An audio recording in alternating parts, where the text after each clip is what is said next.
All that we are doing in this moment is claiming what is rightfully ours. That's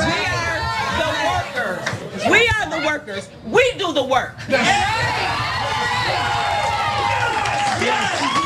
And we deserve a government that works with and for us. India Walton, the socialist candidate for mayor out of Buffalo, New York, is now the presumptive winner of that mayoral race. She has beat the Democratic incumbent and is poised to win, considering the fact that this is a heavily Democratic area.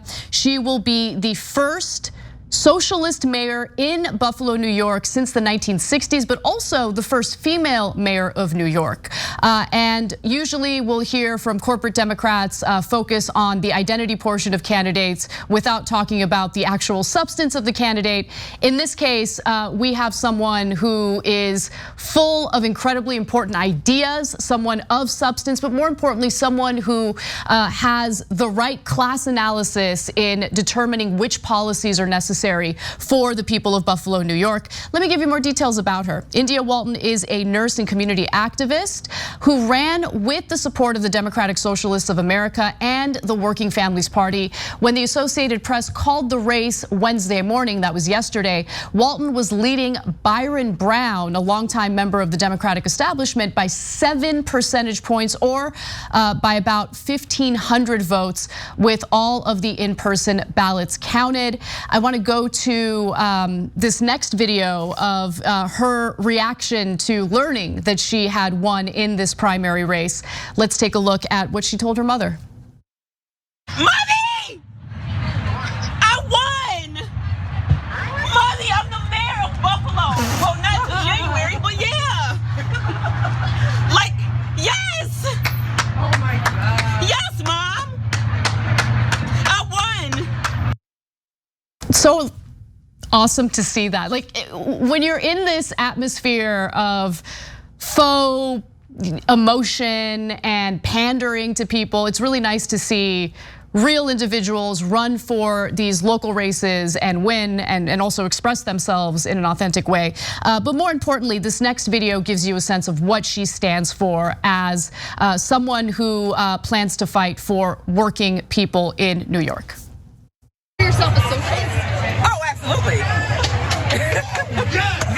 The entire intent of this campaign is to draw down power and resources to the ground level and to the hands of the people. And when we think about socialism, we're perfectly fine with socialism for the rich. We will bail out Wall Street and banks and give $1 billion in tax incentives to one of the richest people in the world to build an empty Tesla factory in South Buffalo. And when it comes to providing the resources that working families need to thrive, socialism becomes scary at that point. So I'm very proud to be a Democratic socialist. I am proud to have the support of Buffalo DSA and National DSA. So Emma, talk to me a little bit about what the reaction was among the left in New York as we learned about India Walton winning this primary race in Buffalo. Yeah, I mean, so we're here in New York City where it was incredibly deflating that Eric Adams is very much likely going to be the Democratic nominee for mayor, which means that he will probably be the mayor. He used to identify as a Republican. He doesn't even necessarily live in New York. We're not exactly sure. He has multiple tax evasion potential issues. He's a former cop who ran on a tough on crime stance. He was one of 2 candidates who did not commit to reducing police funding, him and Andrew Yang. And so his apparent victory was quite deflating for us here in New York City. But when you go and look at Buffalo, it's a town that has in the past few decades just been ravaged by outsourcing of jobs and the kinds of neoliberal politics that have hurt a lot of other parts of the country, particularly in the Rust Belt. So it's very reminiscent of a lot of those cities there. And so seeing a socialist, an unabashed socialist, win in that primary, and by all accounts, it was due to classic, just grassroots campaigning, similarly to the ones that we've seen in other upsets of incumbents, I should say, on the federal level with Jamal Bowman and the Ocasio-Cortez here in New York. But there is something brewing here, right? I mean, in New York, yes, a party machine boss type guy, and Eric Adams likely won the primary, and that's a huge blow. And I mean, I'm saying this now, if you read reporting in New York Magazine and others, I mean, there are significant potential illegalities behind the scenes about this guy. I mean, wow. I'm not necessarily sure.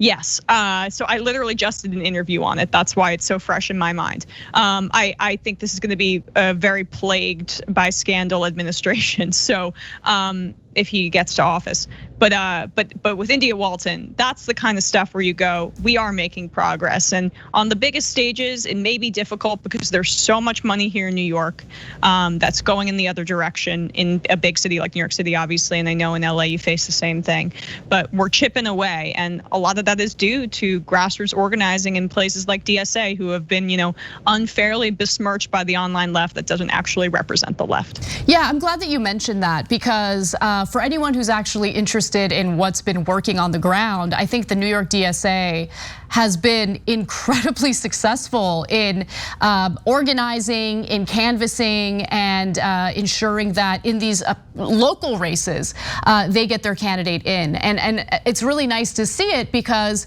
while you're absolutely right in regard to New York City's mayoral race and how deflating that can be, it's important for the left, the organizing left, to post their W's, right? And by the way, DSA has a Twitter account called DSA Posts its W's, and I love it because there is a path to victory, but it requires actual work on the ground, actually listening to some of these organizers who have done this many, many times and know exactly how to get people involved, how to persuade people, how to canvass, all of that.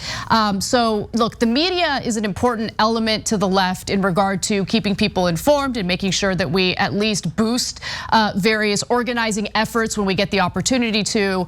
But the real ground game has been successful in New York, and I want people to focus on that whenever we feel pretty powerless, because oftentimes, especially with recent developments on Biden's infrastructure bill, we can certainly feel pretty powerless, but there are paths to victory, and this particular mayoral race is one example of that. Now, just getting back to Byron Brown, the Democratic incumbent in Buffalo, he seems to refuse to concede. So Brown, who once led the state's Democratic Party and is a close ally of Governor Andrew Cuomo, declined to concede on Tuesday night, despite the margins separating him from Walton. In fact, he says, we're going to make sure every single vote is counted. And then when it became pretty clear that every vote, once every vote is counted, she's still gonna be the person who beats him, beats everyone in the Democratic primary, he kind of switched his messaging over to, well, I'm not gonna concede, I'm gonna make sure that people can write my name in during the general election, which takes place in November. But it seems like it's good day and good luck for him. It seems like it's pretty much over. Well, good. I'm happy because, one, this is super reminiscent of what Crowley tried to do in the aftermath of being defeated by Ocasio-Cortez. He conceded, and the media goes, "Oh, he played the guitar. Thank you so much for being so gracious." And then, like 2 weeks later, he's like, maybe I'm gonna run on the Working Family Party's ticket, and I'm gonna sap votes from her, even though it was a heavily blue district and it wouldn't matter anyway. But because he was endorsed by the Working Families Party, there's a thing in New York where you could potentially vote for a candidate on that ballot, even if they're both a Democrat and ran in the Democratic primary. And so this is very New York. It's very